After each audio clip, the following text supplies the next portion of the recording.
ওমর ফারুক বলতেন, আল্লাহুম্মা রযুকনা শাহাদাতান ফি সাবিলিক, ও আল্লাহ আপনি আমারে আপনার রাস্তায় শহীদ হিসেবে কবুল করেন। ওয়ারযুক মাউতি ফি হারামি রাসূলিক, পৃথিবীর কোন শহরে মরতে চাই না, বিশ্বনবীর শহর মদিনা শহরে আমার মৃত্যু কবুল করেন। ওমর ফারুক কই মরছে? মদিনা। কথা কম। ফজরের জামাতে ইমামতি করতে গিয়েছেন। মাওলা আল মুগীরা আবু লুলু আল মাজুসি, মাওলা আল মুগীরা আঘাতে অ্যাসাসিনেটেড বাই মুগীরা, স্টেপিং করেছে এখানে।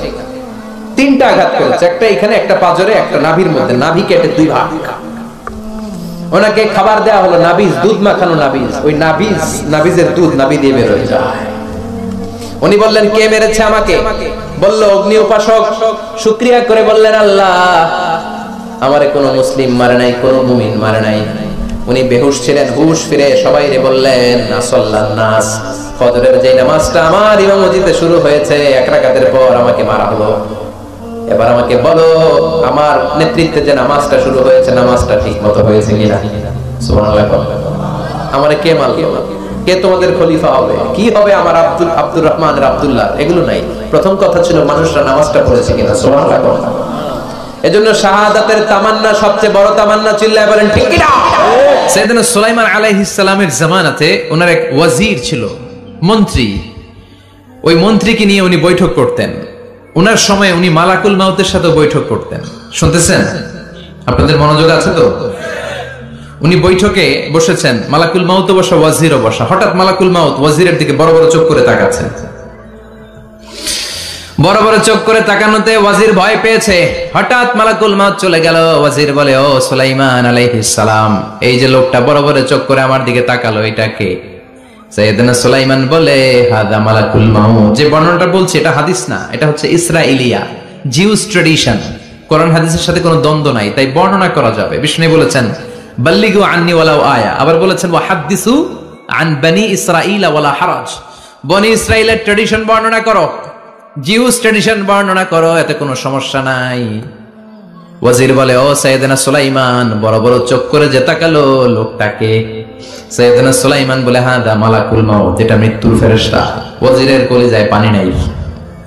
এটা কি ফেরেশতা? শুনে তো পিলে চমকে গিয়েছে। কয় কি? মালাকুল মাউত তো আমার চিনে ফেলাইছে, বাড়ি চিনে ফেলছে, আমার খবর আছে। সাইয়েদনা সুলাইমান আলাইহিস সালাম জিনদেরকে দিয়ে কাজ করাতেন, মেঘমালাকে দিয়ে কাজ করাতেন, বিশাল সিংহাসন নিয়ে পৃথিবীর প্রাচ্য থেকে পাশ্চাত্যে ঘুরে বেড়াতেন। সাইয়েদনা সুলাইমানকে ওয়াজির বলে, ও সুলাইমান, মেঘমালাকে আদেশ করে দেন, আমি আর এই ফিলিস্তিনের ভূখণ্ডে থাকতে চাই না।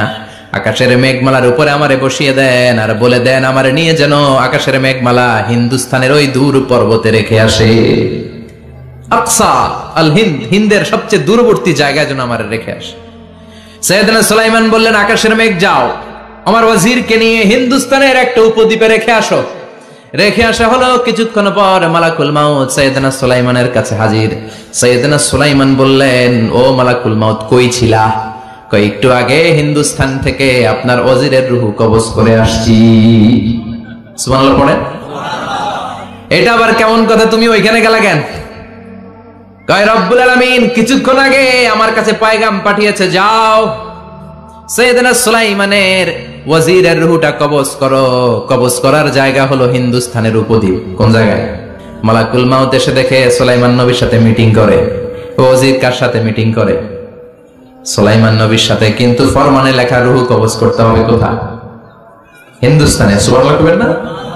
এইজন্য বড় বড় চোখ করে আমি তাকিয়েছি, আর মনে মনে ভাবলাম, টাইম তো নাই, কারণ মৃত্যু তো অন টাইমে হতে হয়, এখনই ওর রূহ কবজ করতে হবে। কেমন করে ওইখানে যাবে আমি জানি না, আমি আগে চলে যাই। মালাকুল মাউত চলে গেল, যে দেখে ওই জায়গায় ওয়াজিরও হাজির। সাথে সাথে রূহ কবজ করে আল্লাহর কাছে চলে গিয়েছে। পড়েন সুবহানাল্লাহ।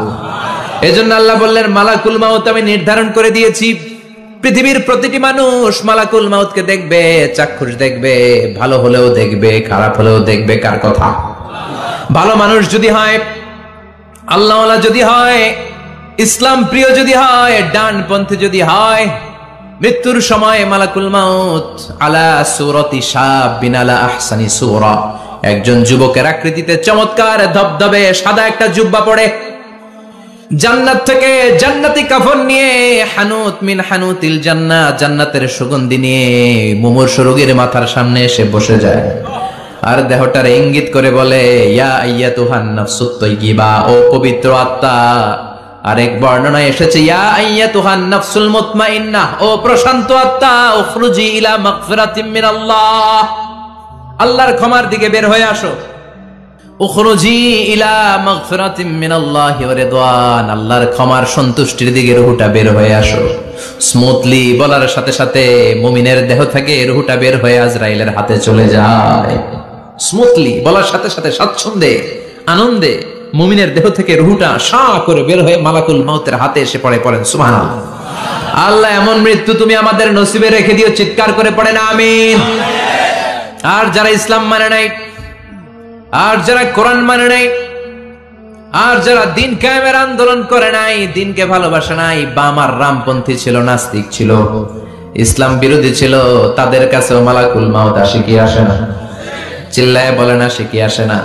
তাদের কাছেও আসে, কিন্তু আলা সূরাতি আকবাহি রাজুল, একজনের চেহারা যত ভয়ঙ্কর হতে পারে, যত নিকৃষ্ট হতে পারে, এরকম ভয়ঙ্করতম নিকৃষ্ট দুর্গন্ধওয়ালা একটা চেহারা নিয়ে আসে। রিজলাহু ফিল আরদ, পা থাকে জমিনে, রাসুহু ফিস সামা, হাদিসের বর্ণনা, পা দুইটা জমিনে, মাথা আকাশে। এসে ধমক দিয়ে জালিমের মাথার সামনে এসে বলে, ইয়া আইয়াতুহান নাফসুল খাবিসা, হে পাপাত্তা, হে অপবিত্র আত্মা, উখরুজি ইলা সাখাতিল্লাহি ওয়া গাদাবিহি, আল্লাহর রাগের দিকে, আল্লাহর অসন্তুষ্টির দিকে বের হয়ে আয়। মালাকুল মাউতের এই অর্ডার পাওয়ার সাথে সাথে রূহটা কিন্তু বের হয় না। মুমিনের রূহকে ডাক দিলে যেমনি স্মুথলি বের হয়, কাফিরের রূহ এভাবে বের হয় নাকি? কথা বলেন। রূহটা ডানে যায়, ফাতাতাফাররাক, একবার রূহটা ডানে যায়, আবার রূহটা বায়ে যায়, আবার সামনে যায়, পায়ে যায়, হাতের মধ্যে ঢুকে ডানে বায়ে যায়। মালাকুল মাউত আবার ধমক দিয়ে বলে, ইয়া আইয়াতুহান নাফসুল খাবিসা, পাপাত্তা, বের হয়ে আয়। রূহটা আবার ডানে যায়, বায়ে যায়, সামনে যায়, পেছনে যায়। এবার ঘপাস করে মালাকুল মাউত রূহকে ধরে টান মারে। সারা দেহটা থেকে প্রাণ রস সিক্ত করতে করতে দেহ থেকে রূহটাকে টেনে হিচড়ে বের করে আনে। আর মুমূর্ষু রোগীটা চিৎকার মারতে থাকে, পড়েন না আউযুবিল্লাহ। একটা জীবন্ত ছাগলের চামড়াগুলো জবাই না দিয়ে কেউ যদি টেনে টেনে বের করে, ছাগল জবাই হয় নাই কিন্তু চামড়া এক পাশ থেকে টেনে টেনে টেনে হিচড়ে আপনি গা থেকে বের করলে যত কষ্ট হয়, এর চেয়েও বেশি কষ্ট দিয়ে মালাকুল মাউত বামপন্থী আর কাফেরদের রূহটা দেহ থেকে বের করে আনে। পড়েন না আউযুবিল্লাহ। আমাদের রূহটা যেন আল্লাহ, মুমিনদের রূহ আপনি যেভাবে কবজ করান, ওইভাবে যেন আমাদের রূহটা বের হয়ে আসে। আর জোরে পড়েন আমিন। এজন্য আল্লাহ বললেন, বাল তুসিরুনাল হায়াতাদ দুনিয়া ওয়াল আখিরাতু খায়রুন ওয়া আবকা। পাগলের মতো মোহাচ্ছন্ন হয়ে এই দুনিয়াটার পেছনে ছুটে বেড়াও, এই দুনিয়া আসল নয়, আখিরাত হলো আসল। চিল্লায় বলেন ঠিক কিনা? অস্থির, আমরা ব্যস্ত দুনিয়ার লোভে আর মোহে পড়ে আমাদেরকে যে মরতে হবে, চলে যেতে হবে, এটা ভাবার সময় আমাদের নাই। চিল্লাই কোন ঠিক কিনা? এজন্য বলা হয় মুতু ক্বাবলান তামুতু, মরার আগে একবার মরো। হাসিবু ক্বাবলান তুহাসাবু আলাইক, তোমার হিসাব কিয়ামতের দিন করার আগে তুমি তোমার হিসাব করো। জীবনে কি কি পাপ করেছি আমি জানি, আমার চেয়ে ভালো কেউ জানে না। চিল্লায় বলেন ঠিক কিনা? কি কি অন্যায় করেছি আমার হৃদয়ের মধ্যে কথাগুলো আছে না নাই? পৃথিবীর কেউ না জানলেও আমি জানি কি জানি না। এজন্য হাসিবু ক্বাবলা আন তুহাসাবু আলাইক, তোমার হিসাব বসার আগে নিজে হিসাব করো কি কি করলা। আসল মরণের দিন শটান হয়ে তো শুয়ে পড়ো ভাই, মরার আগে আরেকবার মরো। মরার আগে আরেকবার কি করবেন? কথা বলেন। মরার আগে কি করতে হবে? হঠাৎ একদিন বিছানায় শটান হয়ে শুয়ে যান, চক্ষুটা বন্ধ করেন, ভাবেন মরে গিয়েছেন, এই তোমার কুলমাউত চলে এসে রুহুটা নিয়ে গেল। আত্মীয় স্বজন চিৎকার চেঁচামেচি শুরু করে দিল, কান্নার রোল পড়ে গেল চারদিকে। মাইকের মধ্য দিয়ে, মসজিদের মাইকে অ্যানাউন্স হয়, অমুক এলাকার নিবাসী অমুক ভাই আমাদের মধ্যে দুনিয়ায় নাই, তার জানাজা হবে এশার নামাজের পর। সবাই এসে রুহের মাগফিরাত করেন। সবাই আপনারে দেখতে আসবে, কেঁদে কেঁদে লোকজন আপনারে কবর দিতে আসবে। চিল্লায় বলেন ঠিক কিনা? কেঁদে কেঁদে সবাই আসবে, দেখার জন্য আসবে। ছেলেগুলো কাঁদবে, স্ত্রী কাঁদবে, বাবা মা কাঁদবে, বন্ধু বান্ধব কাঁদবে, আর ঘরের মধ্যে রাখা হবে না। এবার আপনাকে গোসল দেওয়ার পালা। চক্ষু বন্ধ করে চিন্তার দরকার আছে না নাই? কথা বলেন, একটু চোখটা বন্ধ করে ভাবেন। আপনাকে গোসল দেওয়া হবে, জামাগুলো খোলা হবে। এত টাকা দিয়ে যে দামি গোসলখানা টাইলস লাগিয়ে ঘরে বানালেন, আপনার শেষ গোসলটা কি ওই দামি গোসলখানায় হবে? লাশ যেখানে ধোয়া হয় ওই জায়গায় ধোয়া হবে। আপনাকে কাফন পরানো হবে। আপনার কলিজার টুকরা ছোট বাচ্চাটারে বলা হবে, আব্বু দেখে যাও, তোমার বাবারে শেষবারের মতো দেখো। আপনার বাবা মা শেষবারের মতো একটা নজর দিয়ে আপনার চেহারাটা দেখে নিবে। বন্ধু বান্ধবরা শেষবারের মতো একবার আপনারে দেখে নিবে। জানাজার জায়গায় নেওয়া হবে। হবে না এই ঘটনাটা আমাদের? হ্যাঁ, হবে কিনা? হাজার হাজার মানুষ শেষ বিদায় দেওয়ার জন্য আসবে। 4টা তাকবীর দিয়ে ইমাম নামাজ শুরু করবে। আল্লাহু আকবার, আল্লাহু আকবার, আল্লাহু আকবার, আল্লাহু আকবার বলে নামাজ শুরু করবে। নামাজ শেষ। এবার পালকিতে করে কবরে যাওয়ার পালা। যেতেই হবে, যেতেই হবে। পালকিতে করে লোকজন নিতে শুরু করবে। কবরস্থানের ওই জায়গায় যেখানে মানুষ বছরে মানুষ না মরলে যায় না, ওই গহীন নিঝুম কবরস্থানে ঢুকানো হবে। পালঙ্ক থেকে নামিয়ে আপনার জন্য করে রাখা আগ থেকে কবরটার মধ্যে শুইয়ে দেওয়া হবে। উপরে বাঁশ দিয়ে ছাউনি। শেষবারের মতো সবাই দেখে বাঁশের ছাউনির উপরে মাটি চাপা দিবে, ঠিক কিনা? চলে যাবে সবাই, কেউ নাই, অন্ধকার, শুধু অন্ধকার। এই অন্ধকার যেন শেষ হতে চায় না। এই ঘটনা ঘটবে না আমাদের? কথা বলেন, ঘটবে কিনা? এজন্য মরার আগে এগুলো চিন্তার দরকার আছে না নাই? মরার আগে আরেকবার মরার দরকার আছে না নাই? এজন্য রব্বুল আলামিন বলেন, বাল তুসিরুনাল হায়াতাদ দুনিয়া ওয়াল আখিরাতু খায়রুন ওয়া আবকা। এই দুনিয়ার জীবনটাকে তোমরা আসল জীবন মনে করো, এটা আসল জীবন নয়। আসল জীবন হলো কবরের জীবন। চিল্লায় বলেন ঠিক কিনা? এজন্য লাইফটা হলো one time, one chance. Second কোনো চান্স আপনাকে দেয়া হবে নাকি?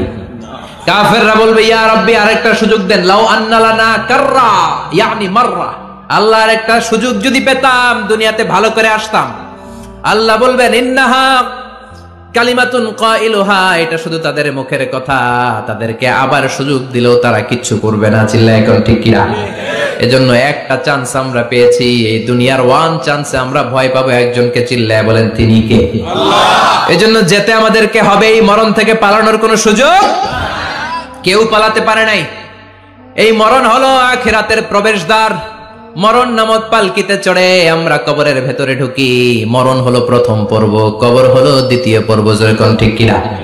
এজন্য বিশ্বনবী বললেন, আল কবর রাউদাতুম মিন রিয়াদিল জান্নাহ আও হুফরাতুম মিন হুফারিন নার। কবর হলো কারো জন্য জান্নাতের বাগান, কারো জন্য জাহান্নামের গর্ত। আমরা বলি, আল্লাহ আমাদের কবরটারে জান্নাতের বাগান বানাও। আর জোরে পড়েন আমিন। আবার বিশ্বনবী বললেন, ইন্নাল কবরা আউয়াল মানজিল মিন মানাজিলিল আখিরাহ। কবর হলো আখিরাতের মানজিলগুলোর প্রথম মানজিল। আখিরাতে একটার পরে একটা অনেকগুলো স্টেশন আপনাকে পার হতে হবে। প্রথম স্টেশনটার নাম হলো কবর। প্রথম স্টেশনের নাম কি? এই কবর নামক স্টেশনে যদি আপনি মাফ পেয়ে যান, সামনের সব স্টেশনগুলোতে মাফের ব্যবস্থা করবে কে? আল্লাহ। আর কবর নামক স্টেশনে যদি ধরা খেয়ে যান, আপনার মায়ের আছে না নাই? লাশটাকে যখন রাখা হয়, লাশটা চিনে কে আমারে রাখলো, কে আমাকে ধৌত করলো, কে আমারে কাফন পড়ালো। এজন্য বিষ্ণুই বলেছেন, মুমূর্ষের সামনে বসে বসে পড়ো, লা ইলাহা ইল্লাল্লাহু মুহাম্মাদুর রাসূলুল্লাহ। লাকিনু মাউতাকুম, লা ইলাহা ইল্লাল্লাহ। মুমূর্ষের সামনে দাঁড়িয়ে দাঁড়িয়ে পড়ো, লা ইলাহা ইল্লাল্লাহ। এই লা ইলাহা হচ্ছে জীবিতদের জন্য কালিমা, আর আমরা মরার পরে এই জিকির করি, ঠিক না? আমাদের দেশের অনেক জায়গায় লাশ নিয়ে কবরে যাওয়ার সময় লা ইলাহা পড়ে না। না, এটা আগের জিকির, মরার আগের জিকির। মরার আগে আপনাকে অ্যানাউন্সমেন্ট দিতে হবে, আল্লাহ ছাড়া কোনো ইলাহ নাই, বিশ্বনবী হচ্ছেন শেষ নবী এবং রাসূল। চিল্লায় বলেন ঠিক কি না? লাশটাকে যখন রেখে দেয়া হয়, বিশ্বনবী যত মানুষকে কবরে রেখেছেন তারপরে দাঁড়িয়েছেন আর বলেছেন, ইস্তাগফিরু লিআখিকুম, তোমার ভাইদের জন্য তোমরা দোয়া করো। ফাইন্নাহুল আনা ইউসআল, এখনই তাকে কবরে সওয়াল করা হবে। কবরে প্রশ্ন আছে না নাই? কথা বলেন। বিশ্বনবী খাদিজাতুল কুবরা, ওনার প্রথম স্ত্রী খাদিজাতুল কুবরা তাহেরাকে কবরের মধ্যে রেখে দিয়ে কাঁদতে শুরু করলেন, চোখের পানি ছেড়ে অনেক দোয়া করলেন। দোয়া শেষে সব সাহাবারা ঘরে ফিরে যায়, বিশ্বনবী যায় না। সাইয়েদনা আবু বকর বললেন, ও নবী চলেন ঘরে যাই, অনেক তো দোয়া করলেন। বিশ্বনবী বললেন, আবু বকর তুমি যাও, আমি যাব না। এইটা সাধারণ মহিলা না, এটা বিপদের দিনের সঙ্গিনী খাদিজা। মক্কায় যখন আমার কেউ ছিল না, খাদিজা আমারে ভুলে নাই। 3 বছর কাফিররা আমাকে জেলখানায় বন্দী রেখেছে, নাম শিয়াবে আবি তালেবের জেলখানা। আমার স্ত্রী ওই জেলখানার জীবনেও আমারে ছাড়ে নাই, আমার সাথে 3 বছর খাদিজাও জেল খেটেছে। এই একটাই মহিলা, যেই মহিলাকে আল্লাহ আরশের উপর থেকে সালাম দিয়েছে, মহিলাটার নাম খাদিজা। আল্লাহু আকবার। আমার সব সন্তান আল্লাহ খাদিজার পেট থেকে দিয়েছে। ফাতেমাতুজ জোহরা খাদিজার মেয়ে, জাইনাব খাদিজার মেয়ে, উম্মে কুলসুম খাদিজার মেয়ে, রুকাইয়া খাদিজার মেয়ে, আবুল কাসেম বিশ্বনবীর ছেলে খাদিজার ছেলে, আব্দুল্লাহ যাকে তাইয়্যিব এবং তাহেরা নামে আমরা চিনি, সেও খাদিজার ছেলে। সুবহানাল্লাহ। ও আবু বকর, আমার এই কলিজার টুকরা প্রিয়তমা খাদিজারে রেখে দিয়ে কেমনে বাসায় যায়? তুমি যাও, আমি দাঁড়িয়ে থাকবো। এখনই মুনকার নাকির এসে খাদিজারে প্রশ্ন করবে, আমি দেখবো খাদিজা উত্তর দিতে পারে কিনা। আর প্রশ্নের উত্তর যদি ভুল করে ফেলে, কবরের উপর থেকে আমি নিজে প্রশ্নের উত্তর দিয়ে দেব। এজন্য কবরের আযাব থেকে বিশ্বনবী পানাহ চেয়েছেন। বিশ্বনবী বলেছেন, আল্লাহুম্মা ইন্না নাউযু বিকা মিন আযাবিল কবর। ও আল্লাহ, কবরের আযাব থেকে তুমি আমাদেরকে বাঁচাও। পড়েন আমিন। কবরে মুমিনদেরকে 4টা প্রশ্ন করা হবে, কাফিরদেরকে 3টা প্রশ্ন। চিৎকার করে বলেন, মুমিনের প্রশ্ন কয়টা? আর জোরে বলেন। প্রথম প্রশ্ন, মার রব্বুক, তোর রবের নাম কি? আমরা কি বলবো? আল্লাহ আমারে রব, এই রবই আমার সব, দমে দমে তনু মনে তারি অনুভব। আল্লাহ আমারে রব, এই রবি আমার সব। পড়েন আমিন। দ্বিতীয় প্রশ্ন, আমার দিন, উত্তর দিনের নাম কি? ধর্মের নাম কি? তৃতীয় প্রশ্ন, মান হাযার রাজুল, এই লোকটাকে কে? আমরা বলবো মুহাম্মদ সাল্লাল্লাহু। 3টা প্রশ্নের উত্তর যখন আপনি কবরে করে দিতে পারবেন, অতিরিক্ত একটা প্রশ্ন, ওয়ামা ইলমুক, এই যে 3টা প্রশ্নের উত্তর পাল্লা, কেমন করে উত্তর জানলা? কোত্থেকে শিখেছো? নকল করে আনছো কাফনের কাপড়ে? পরীক্ষার হলে নকল আছে না নাই? হাতে নকল আছে না? পায়ে নকল, মুজার ভিতরে নকল আছে না নাই? মোবাইলে নকল আছে না নাই? নকল থেকে আল্লাহ তুমি বাঁচাও। আরো আস্তে কোন আমিন। কিভাবে জানলা? কেমন করে 3টা প্রশ্নের উত্তর শিখলা? What is the source of your knowledge? তথ্যসূত্র কি? আপনাকে বলতে হবে, আমি যেই কিতাবটা থেকে শিখেছি কিতাবটার নাম কি? চিল্লায় বলেন, কি নাম? এই কিতাবটা হলো কোরআন। আপনাকে বলতে হবে, কোরআন থেকে আমি শিখেছি, বিশ্বনবীর হাদিস থেকে আমি শিখেছি। 4টা প্রশ্নের উত্তর যখন পারবেন, ফেরেশতারা বলবে, আহলান সাহলান, খুশ আমদেদ, কংগ্রাচুলেশন, বাহ বাহ, তুমি তো চমৎকার পেরেছো। ফায়ুফসাহু লাহু কবরুহু ৭০ যিরাআন, মুমিন বান্দার কবরটা ৭০ হাত লম্বা করে দেয়া হবে। ইফতাহু লাহু বাবুন ইলাল জান্নাহ, জান্নাতের দিকে তার কবর থেকে একটা দরজা বানিয়ে দেয়া হবে। জান্নাতের সুঘ্রাণ ঠান্ডা বাতাস এসে তার কবরের ভিতরে ঢুকতে শুরু করবে। ইলবাসু লিবাস মিন আহলিল জান্নাহ, জান্নাতীদের পোশাক তার গায়ের মধ্যে পরিয়ে দেয়া হবে। আল্লাহু আকবার। এবার আলামাত সুইল খাতিমা, কিছু মৃত্যুর আলামত আছে, এটাই প্রমাণ করে এটা ভালো মৃত্যু নয়, এরকম আলামত আছে না নাই? 1 নম্বরে হলো আল ইন্তিহার, আত্মহত্যার মৃত্যু। সমাজে আছে না নাই? উকিয়াতে তো নাই না? এদিকেও মরে, কি জন্য? কেন মরে? হ্যাঁ, বয়ফ্রেন্ড গালি দিয়েছে এজন্য? হ্যাঁ, মান কাতালা নাফসাহু বিশাইইন উযযিবা বিহি ইয়াওমাল কিয়ামাহ, যে জিনিস দিয়ে যে যাকে মেরেছে, আত্মহত্যা করেছে, সুইসাইড করেছে, কিয়ামতের দিন ওই জিনিস দিয়ে সে তাকে মারবে, এটাই হবে তার শাস্তি। ওড়না পেঁচিয়ে যারা আত্মহত্যা করলো, ওর শাস্তি ওড়না পেঁচানো। বিষ খেয়ে যারা মারা গেল, তার শাস্তি জাহান্নামের বিষ খাবে আর চিৎকার করবে। ছুরি ঢুকিয়ে যারা মারা গেল, জাহান্নামের আগুনে ঝলসানো ছুরি শুধু ঢুকাবে। আল্লাহ আত্মহত্যা থেকে বাংলাদেশে বাঁচাও, আমাদের ছেলে মেয়েগুলোরে বাঁচাও। চিৎকার দিয়ে বলেন আমিন। আত-তাআক্কুদ ফিল লিসান ফিলা ইলাহা ইল্লাল্লাহ, আজীবন কালেমা পড়ে নাই, আজীবন কালেমারে বাস দিয়েছে, এখন মরার সময় সবাই কয় কলমা পড়েন, কলমা পড়েন। এখন পড়তে চায়, মাগার মুখ দিয়া বাইর হয় না। আছে না নাই? এরকম টাকায় দুনিয়াতে নাই। কলমা পড়তে পারে না, আটকায় যায়, মরে গেছে। এই মৃত্যুটা কি ভালো কথা বলে? ফি হালাতি শুরব, অনেকে মদ খাইতে খাইতে মরে, আছে না নাই? জুলুম করতে করতে মরে, আছে না নাই? অন্যের জায়গা দখল করে মরে, এরকম আছে না নাই? ফি হালাতি ইরতিকাবিল কাবায়ের, যে কোনো কবিরা গুনাহ করা অবস্থায় যদি মারা যায় এটা খারাপ মৃত্যু, অপমৃত্যু, এটা জান্নাতি মৃত্যু নয়। চিৎকার করে বলেন ঠিক কি না? এরপর ফি সাখাতিল ওয়ালিদাইন, বিষ্ণু বললেন কোন ছেলে যদি মারা যায় এমন অবস্থায় মা বাবা তার উপর রাগান্বিত, এটা ভালো মৃত্যু কথা বলেন?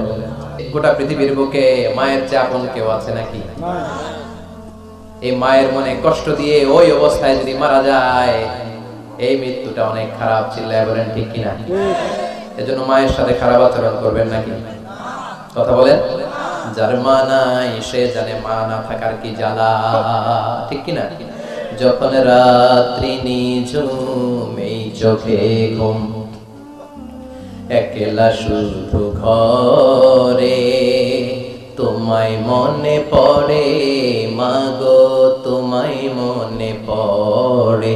যখন রাত্রি নিঝুম এই চোখে ঘুম, একলা শুধু ঘরে তোমায় মনে পড়ে মাগো, তোমায় মনে পড়ে। এজন্য মায়ের দোয়া সবচেয়ে বড় দোয়া। মা রেগে আছে, মা বদদোয়া দিয়েছে, বাবা বদদোয়া দিয়েছে, বাবা আপনার উপর অসন্তুষ্ট, ওই অবস্থায় ছেলে মরলে এটা কি ভালো মৃত্যু? এরপরে স্বামী যদি নাখোশ থাকে স্ত্রীর উপর, স্বামী যদি স্ত্রীর উপর রেগে থাকে, অসন্তুষ্ট থাকে, ওই অবস্থায় স্ত্রী যদি মারা যায় এটাও খারাপ মৃত্যু। চিল্লায় বলেন এটাও খারাপ। এরপরে লাউ ফারিহাল মুসলিমুনা বিমাউতি, কোন লোক মারা গেলে যদি এলাকার মুসলমানরা খুশি হয় এটা কি ভালো মৃত্যু নাকি? কোন লোক মারা গেলে এলাকার মুসলমানরা যদি আল্লাহর শুকরিয়া করে এটা কি ভালো মৃত্যু নাকি? আমরা কি ভালো মৃত্যু চাই নাকি খারাপ? আমরা শাহাদাতি মৃত্যু চাই, ঈমানের মৃত্যু চাই, পড়েন আমিন। এজন্য রব্বুল আলামিন বলেন বাল তুসিরুনাল হায়াতাদ দুনিয়া ওয়াল আখিরাতু খায়রুন ওয়া আবকা। ক্ষণস্থায়ী দুনিয়াটাকে তোমরা বড় মনে করো, এটা বড় না, বড় হলো আখিরাতের জীবন। এজন্য আখিরাতের জীবনের জন্য প্রস্তুতির দরকার আছে না নাই? মরণ হচ্ছে সবচেয়ে বড় প্রস্তুতি, মরণের চিন্তা। মান কানা ওয়াইদান ফাল মাউতু ইয়াকফি, যে নিজেকে সোজা করতে চায় মৃত্যুর চিন্তাই তার জন্য যথেষ্ট। বিষ্ণু বললেন আমারু উম্মতি মা বাইনা 60 ইলা 70, আমার উম্মতের গড় বয়স হলো 60 থেকে 70। এই উম্মতের গড় বয়স কত? 60 থেকে 70। ওয়া আকাল্লুহুম মাইয়াজুজু যালিক, অল্প কিছু মানুষ আছে যারা 70 এর বেশি হায়াত পায়।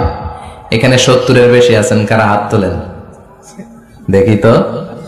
কয়জন? একজন, দুইজন, তিনজন। মাশাআল্লাহ, আল্লাহ আরো হায়াত দেখ, আল্লাহ এদেরকে আরো হায়াত দারাজ করুক। চিল্লায় বলেন আমিন। তার মানে আমার উম্মতি মা বাইনা 60 ইলা 70। বিষ্ণু বললেন এই উম্মতের গড় বয়স 60 থেকে 70, আর 70 এর বেশি হায়াত পাবে। ওয়া আকাল্লুহুম মাইয়াজুজু যালিক, 70 এর বেশি পাবে হাতে গোনা, গুনে বের করে ফেলা যায়, একজন, দুইজন, তিনজন, বাকি সব 60 এর আগে নাই। ঠুস চিল্লা এখন ঠিক কিনা? বাংলাদেশের গড় হায়াত কত মানুষের? 60।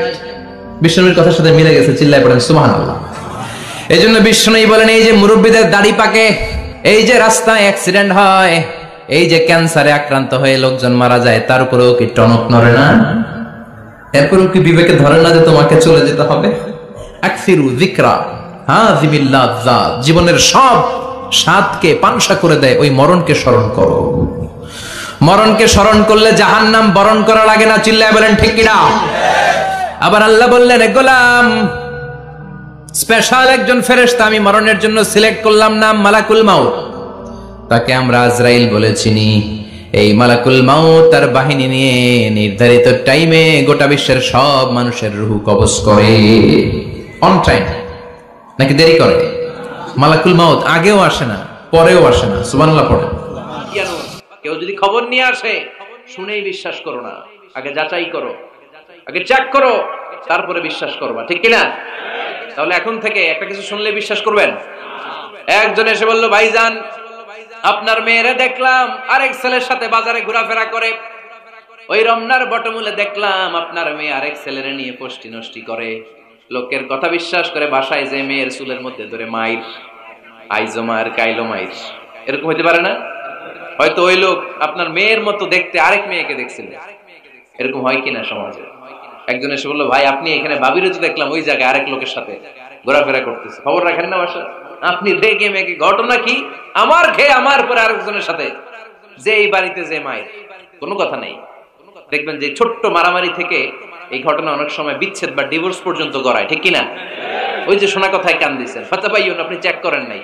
হয়তো আপনার স্ত্রীর মতো দেখতে বা আপনার স্ত্রী যে জামা পরে, যে পোশাক পরে, এরকম পোশাক পরে আরেক নারীকে দেখছে, আপনার বউ না এটা। আপনার মেয়ের ব্যাপারে যে তথ্য দিয়েছে এটা সঠিক নয়, সে আপনার মেয়ের মতো আরেকটা মেয়েকে দেখেছে, এসে আপনার কাছে বলে দিছে, আপনি বিশ্বাস করছেন। ভেজাল আছে না নাই? এই ভেজালগুলোকে থামানোর জন্য কোরআনে এই বিধানগুলো নাজিল করেছে কে? তাহলে ফরিদপুরের ভাইয়েরা, 3 নাম্বার গাইডলাইন সমাজটাকে সুন্দর রাখার, তথ্য একটা শুনলেই বিশ্বাস করবেন না। সিলে কান নিয়ে গেছে, শুনলেই সিলের পিছনে দৌড়, নাকি? কি করবেন? আগে কানে হাত দিয়ে একটু দেখবো কান দুইটা আছে না নাই, তারপরে চিলের পিছনে দৌড়াবো। তাহলে এখন থেকে আমরা তথ্য একটা শুনলে বিশ্বাস করব। তাহলে কি করবেন? বলতে হবে কি করবেন? যাচাই বাছাই, জাস্টিফিকেশন অফ দ্য নিউজ। কোন নিউজ জাস্টিফিকেশন ছাড়া আমরা প্রচার করব, বিশ্বাস করব, শেয়ার করব না। 4 নম্বরে আল্লাহ বললেন, ইয়া আইয়ুহাল্লাযীনা আমানু লা ইয়াসখার কওমুম মিন কওম। ওহে আমার ঈমানদার বান্দারা, শোনো শোনো, খবরদার কখনো কোনো মুমিন বান্দারে ঠাট্টা করো না, অবজ্ঞা করো না, ঠাট্টা করো না। তার মনে কষ্ট হয় এমন কোন কথা তারে বলো না। Never scoff of anybody. কাউকে নিয়ে ঠাট্টা করবেন না, তার দেহ নিয়ে, তার আকৃতি নিয়ে, তার বংশ নিয়ে। এক লোকের বাবা ছিল চোর, কিন্তু তার ছেলে অনেক ভালো। আপনি কি তারা বলতে পারবেন তুই চোরের ঘরের চোর? বলতে পারবেন? চুরি করছে বাবা, ওর কি দোষ? কথা বলেন। এগুলো কবিরা গুনাহ। আওয়াজ করে বলেন তো কি গুনাহ? তো এই যে আমাদের এক এক ধরনের আকৃতি, এটা কি আমি বানাইছি? আপনি বানাইছেন? দিছে কে? এজন্য কারো দেহের গঠন নিয়ে যদি আপনি অবজ্ঞা করেন, এটা প্রক্ষান্তরে আপনি স্রষ্টাকে নিয়ে অবজ্ঞা করলেন। কারো দেহের আকৃতি নিয়ে যদি আপনি তুচ্ছ করেন, তাকে তুচ্ছ করেননি, আমার রবকে আপনি তুচ্ছ করেছেন। চিল্লায় বলেন ঠিক কিনা? খবরদার, তুই কালু, তুই লম্বু, তুই মোটু, তুই কানা, তুই রোহিঙ্গা, আছে না নাই? ইদানিং ইদানিং এটা খুব চলে। এই রোহিঙ্গা নামটা আছে না? ফরিদপুরে এগুলো ঢুকে নাই না? আমাদের ওইদিকে দেখি কি অবস্থা, কারোর সাথে কেউ লাগলে তুই রোহিঙ্গা। কি আশ্চর্য, এই গালি কবে আসলো? হ্যাঁ, অনেক ধরনের গালি। ঢাকায় আরেকটা চলে ফইন্নির ভূত, কি বলে? এই এগুলো আগে শুনি নাই আমরা, রিসেন্ট এগুলো বলা শুরু করছে। ফইন্নির ভূত, রোহিঙ্গা না, এগুলো বলে আপনি কাউকে অবজ্ঞা করতে পারবেন? পারবেন না। খবরদার, এটা কবিরা গুনাহ, এটা ছোট গুনাহ মনে করবেন না। কারণ আকৃতি নিয়ে তুচ্ছ করা যায় না, কারণ আকৃতি দান করেছে কে?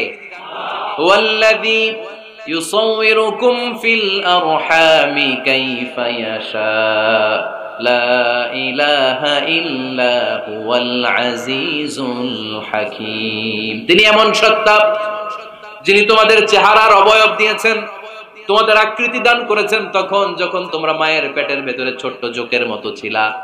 মায়ের পেটের ভেতরে আমরা যখন সবাই এত ছোট্ট, তখনই আমাদের চেহারার আকৃতি দিয়েছে কে? কে সুন্দর হব, কে ছেলে হব, কে মেয়ে হব, কে মোটা হব, কে চিকন হব, আমার ইচ্ছা হয়েছে? আওয়াজ করে বলতে হবে, কার ইচ্ছায়? প্রত্যেককে যদি আল্লাহ প্রত্যেকের নিজের চেহারা ডিজাইন করতে দিতেন, আল্লাহ যদি বলতেন তোমার চেহারাটা কেমন হবে তুমি ডিজাইন করো, তাহলে আপনি আপনারা কেমন বানাতেন? হ্যাঁ বলেন, ফরিদপুরের ভাইরা বলেন, সুন্দর করে বানাতেন তাই না? সবচাইতে স্মার্ট, সবচেয়ে সুন্দর করে আমি আমার চেহারাটা বানাতাম যদি আমাকে ডিজাইন করার সুযোগ দেওয়া হতো। কিন্তু এই সুযোগ তো আল্লাহ দেন নাই। ডিজাইন স্বয়ং করে দিয়েছেন কে? কোন নারীকে যদি আল্লাহ বলতে, এই নারীরা তোমাদের চেহারা কার কেমন লাগবে তোমরা বানাও, প্রত্যেক নারী কি করতো? বিশ্ব সুন্দরী করে নিজেকে বানাতো। খুদ ধরার মতো কোন জায়গা সে নিজের জন্য রাখতো না, ঠিক কিনা? কিন্তু এটা আল্লাহ দেন নাই। এই আকৃতিটা আমাদেরকে সরাসরি দান করেছেন কে?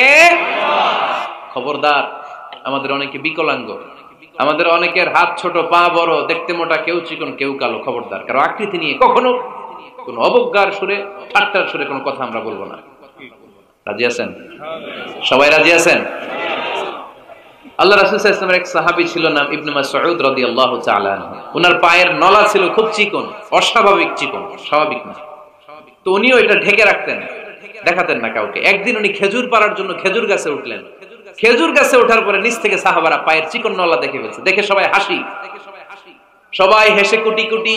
বিশ্বনবী বললেন, হেসো না, খবরদার, আমার ইবনে মাসুদের পায়ের চিকন নলা দেখে হেসো না।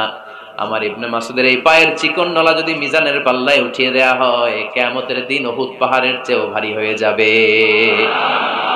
খবরদার, আমার ইবনে মাসুদকে আমার আল্লাহ অনেক পছন্দ করে, তার পা চিকন দেখে তাকে তুচ্ছ করো না। আল্লাহর হাবিব সাল্লাল্লাহু আলাইহি ওয়াসাল্লামের 11 জন স্ত্রীর মধ্যে থেকে একজন স্ত্রী ছিলেন একজন স্থূল আকৃতির, অবিসিটি ছিল, একটু মোটা। ওনার নাম ছিল সাফিয়া রাদিয়াল্লাহু তাআলা আনহা। আম্মা জান আয়েশার সাথে একবার সাফিয়ার ঝগড়া। নবীদের বউদের মাঝে মাঝে মাঝে ঝগড়া হতো, তবে সেটা হতো মধুর ঝগড়া। সুবহানাল্লাহ পড়েন। আম্মা জান আয়েশা রাদিয়াল্লাহু তাআলা আনহার বাসায় একদিন বিশ্বনবী বসা ছিলেন, আর একজন স্ত্রী, বিশ্বনবীর আরেকজন স্ত্রী রান্না করে কিছু খাবার আম্মা জান আয়েশার ঘরে পাঠিয়েছেন। এক দাসী দিয়ে বলল, যাও এটা আয়েশার ঘরে দিয়ে আসো, কারণ নবী আয়েশার ঘরে। আম্মা জান আয়েশা রাদিয়াল্লাহু তাআলা আনহা বললেন, এগুলো কি? ওই দাসী বলে, তরকারি। কে দিছে? অমুক স্ত্রী। কেন দিয়েছে? আমি কি রান্না করতে পারি না? তোমরা রান্না তোমরা খাও। এই কথা বলে পাতিল সহ উড়ায় মারছে চেহারা।